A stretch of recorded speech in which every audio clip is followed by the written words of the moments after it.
Welcome to my YouTube automotive channel. In today's short video I will show you how to replace the vent window motor on a 2007 Dodge Grand Caravan. This video will apply to Dodge Caravans or Grand Caravans made from 2001 all the way up to 2007. Now most of these vans have like manual vent windows which you have to like open manually from the inside. There is like a small lever, but some of them have power vent windows. So if you have power, you will have like a power button right here for the left side and for the right side. So in my case both sides are not working. The left side is not working at all and the right side is just making noise, but the window is not opening, so I'm pretty sure I have bad vent window motors, and now I will show you how to replace them. Okay, so first you want to open your lift gate and I will show you how to access that motor, which is right here. So it's behind this plastic cover. So first thing you want to remove, you want to pop out this plastic trim piece that's right here in the middle. Okay, so the best tool to remove these plastic trim pieces would be like plastic trim remover. If you don't have it, you can use a flat screwdriver or anything you have handy. So just wanna pretty much pry it out. There is a bunch of these small plastic clips holding it in place, and once you have it a bit out, you can even use your hand to completely remove it. Okay, so this is how it looks when it's down. So like I said, bunch of these clips which you just have to pretty much pry out. Next thing you will want to do, you will want to pry out this plastic piece as well, because it's also holding, it's on top of this panel right here. So what you want to do, you just also want to pull it straight up and remove it. Very easy to do. And also a bunch of these clips on the other side. Okay, and now you want to pry out this piece, so it goes all the way to here. So you can start pretty much probably up here. You can even use your hands, just be gentle so don't break any of these clips. And you just want to pretty much pull it off to get access to the area behind it. Okay, I will have to use both of my hands while doing this.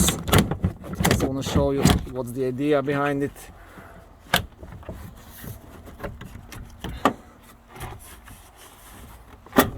Okay, just like this. Okay, and that's it. You don't have to completely remove it. To do that you would have to remove the seat belt, but this now will give you all the space you need to replace that motor. Okay, the motor itself is held by three 10mm screws. One will be right here on the top, one is right here at the bottom, and one is just behind here. So you can use a 10mm socket to remove those screws. Okay, so these are the screws, and once they are removed, this motor will be completely loose. So all you have to do, it's still held here by a small ball which is inside like a socket. So all you have to do is like pretty much move it out, and you see you have to get that ball. Let me zoom it in. I hope you can see it. You have this like a small ball which is inside this socket, so you just have to pull it out, and then you just have to disconnect this wire. To disconnect this wire, you just have to lift this plastic clip over this black pin. So I'll show you now closer. So there is this pin, you just have to lift this plastic piece over it, and yeah, that's it. Once you have removed it, before you screw in the new motor, make sure just to plug it in and test it out to make sure your new motor actually works and there is no issue with the wires or fuses. Okay, I'm recording this after I removed and installed my new motor. Actually, to move this part from that small ball, you can pry out this locking cap actually, and then you can just remove this. And then once you install the new motor, you will again just push this in to lock it in place. That's how it is supposed to be done.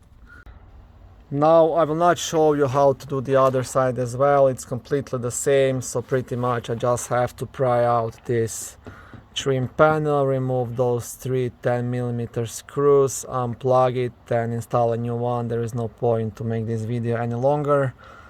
So yeah, thank you for watching this video. I hope it was helpful and educational. If it was, please like it and consider subscribing to my YouTube automotive channel. On my channel there is lots of how-to videos, do-it-yourself videos, car reviews, product reviews and other similar automotive topics.